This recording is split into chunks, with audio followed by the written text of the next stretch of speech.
Hi, I'm Deborah Atkinson, and this is the Flipping 50 Show, the place to reset, tune up, and shape up for your second and better half with the vitality and the energy that you want. In every episode, I answer questions from women just like you about what they're struggling with most, and I provide the answers to what to eat, how do you move, and your biggest time challenges so you can get the most results in the least amount of time. Share your question with me at flipping50tv.com. And if I choose your question for the show, I'm going to send you some gifts I'll tell you a lot more about later.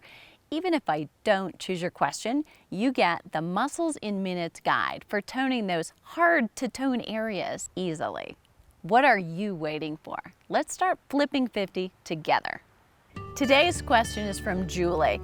And Julie writes that her biggest challenge is knowing the right fuel for her body for losing the belly pooch. She says, I know that cardio on a fasted stomach is good, but what about weightlifting?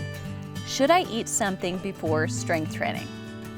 Julie, thanks for asking this question. There's a lot of controversy about whether to eat or not to eat before cardio or strength training. What we're going to do today is dive into the research and look at what's true for a female, peri or postmenopause, so that you know the right answer to that question for you. Let's do some chalk talk. Okay, Julie, it's time to cross-train your brain. We're going to talk about three things right now. We're going to talk about research, which is what we know. We're going to talk about rumors, which is what we hear. And then we're going to come back and we're going to talk a little bit more about intermittent fasting, because you mentioned you're giving that a try. On to the research. Let's dive into the research. So there's one study that's been circulating since 2013, and it's been kind of recircling in this last year or so. So a lot of people are wondering, based on this must be my answer, or is it my answer? So I'm going to answer that question. And here's the study that I'm talking about. It was done in Belgium in 2013. It was done using male subjects who were given an increasingly high caloric diet. 50% of that diet was fat. So what happened is they looked at whether exercising in a fasted state, meaning exercise before breakfast, versus exercising after a meal or after breakfast, was more beneficial to preventing weight gain and helping burn more fat the rest of the day. So here's what they did is they took the group of subjects, divided them into three. So one group, of course, just had the high calorie, high fat diet and did no exercise. We don't care so much about them. The other groups, one exercised first thing in the morning before they ate anything, and the third group exercised the exact same kind of exercise, exact same kind of intensity after they'd eaten breakfast. And it was the group that exercised in the fasted state that prevented weight gain and burned more fat all day, the rest of that same day. So, immediately running away with that, a lot of people interpreted exercising in a fasted state is the smartest way to go for weight loss and for fat burning.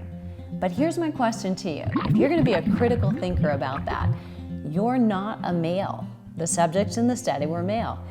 You're not younger in your 20s. You're a female, 50, going through some hormonal changes, probably that those men in the study were not.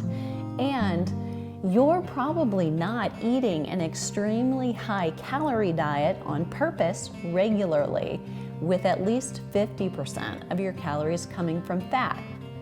So, how much of that can you say, now that result applies to me? I think if we're critically thinking about that, there's not a lot that relates specifically to you. The best time that you could apply something like that might be the night after or the morning after a night of celebration, or the day after Thanksgiving, before you go out on that Black Friday shopping spree. To exercise without having had any breakfast first may help you avoid the weight gain from that heavy meal the day before. So that's one example of a study that we may take and interpret too quickly before we know if it relates to us or not. That's one study. Now, here's another study that's food for thought that'll get you started thinking more about the first one.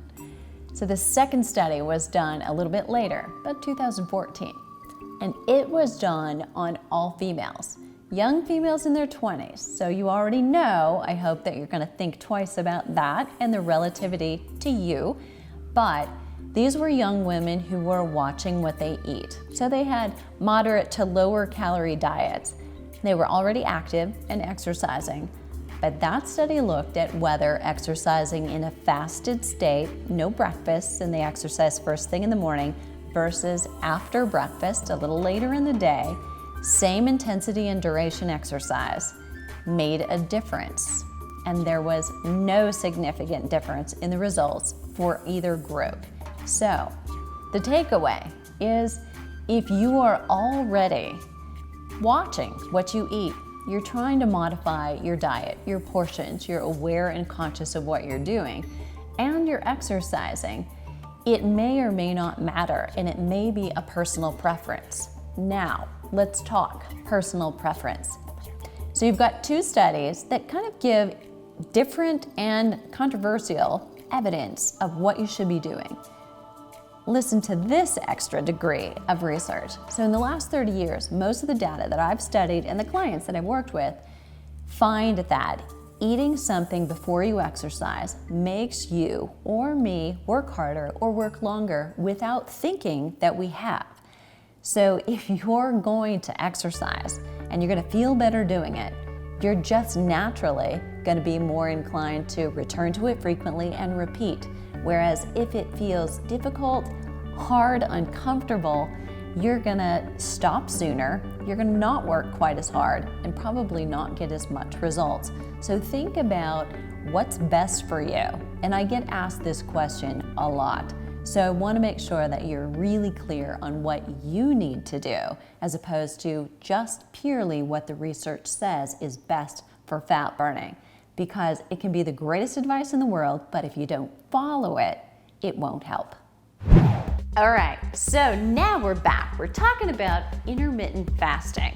So there's some truth to the fact that waiting before you eat after exercise can help inspire more growth hormone.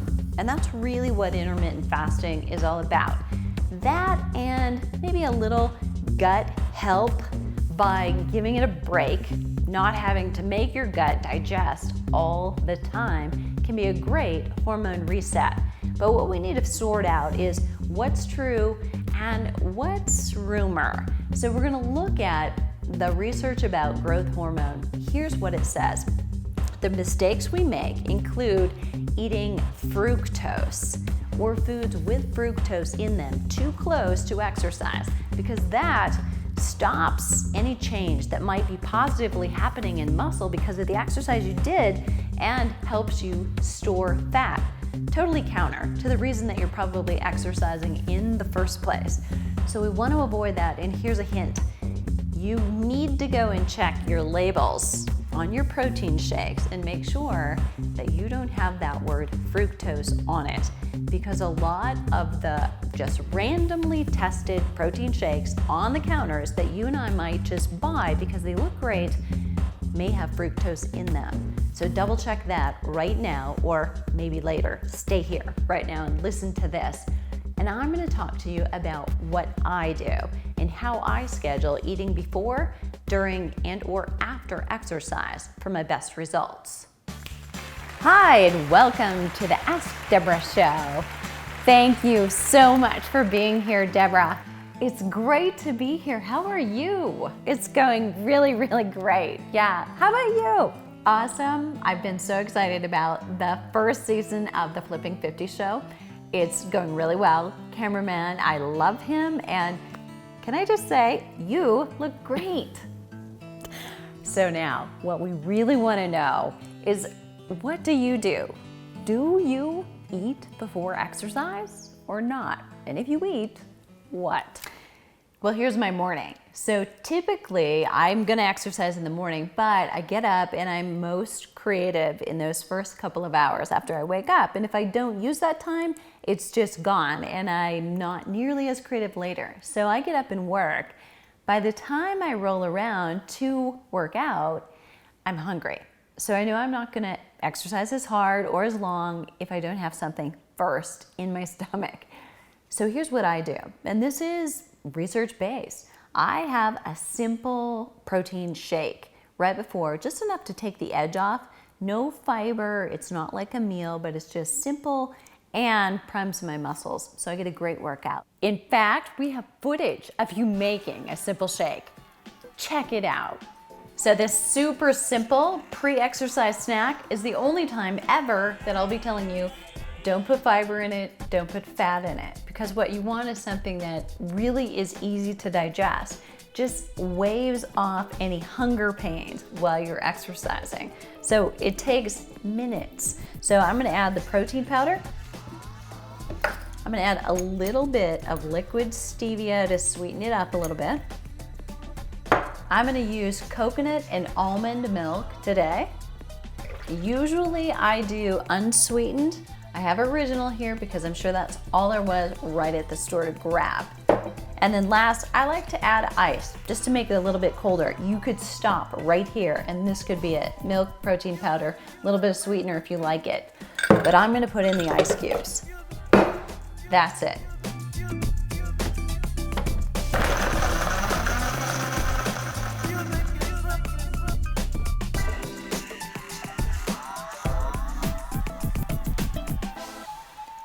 Cheers. That's it? That's the secret? No, that's so not it.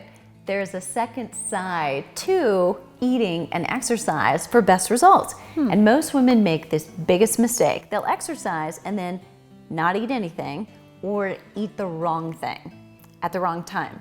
So what I do is 90 minutes after a meal, your muscles are kind of like wide open and they're ready for rebuilding and repair. So that's when I make sure I get a 30-gram of protein meal. So it's got veggies and fiber and some carbohydrates all in that meal, but it really features protein so that you can rebuild and repair those muscles so they're ready for the next workout.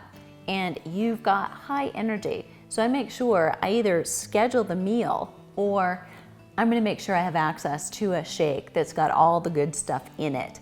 That's my secret. So if I've got this right, it's 24 grams of protein before exercise, if it's been a while since you've eaten, and then 30 grams of protein, 90 minutes post-exercise. And where do you get those shoes? What? These old things? Actually, at the Runner's World store. No way! I shop there too. Thanks so much for being with us today. And that concludes the Ask Deborah Show. And the key flip of the day is be a critical thinker. So when it comes to research versus rumor, know what you're reading. Julie, thanks for asking and let me know how it goes. And now I'd like to hear from you. What's your greatest challenge? Something related to exercise, nutrition, or something else? Send me your question to flipping50tv.com. If I choose your question for the show, I'm going to send you exclusive access to the After 50 Fitness Formula for Women online course and a copy of You Still Got It, Girl, the book. And my friends at Anne Marie Skincare are going to send you a full-size trio of their skincare products, so you'll be beautiful from the inside out. Even if I don't choose your question for the show, you get right away Muscles in Minutes, and it's my guide to toning those hard-to-tone areas. And if you've got cellulite, you're gonna love that. So what are you waiting for? Let's start flipping 50 together.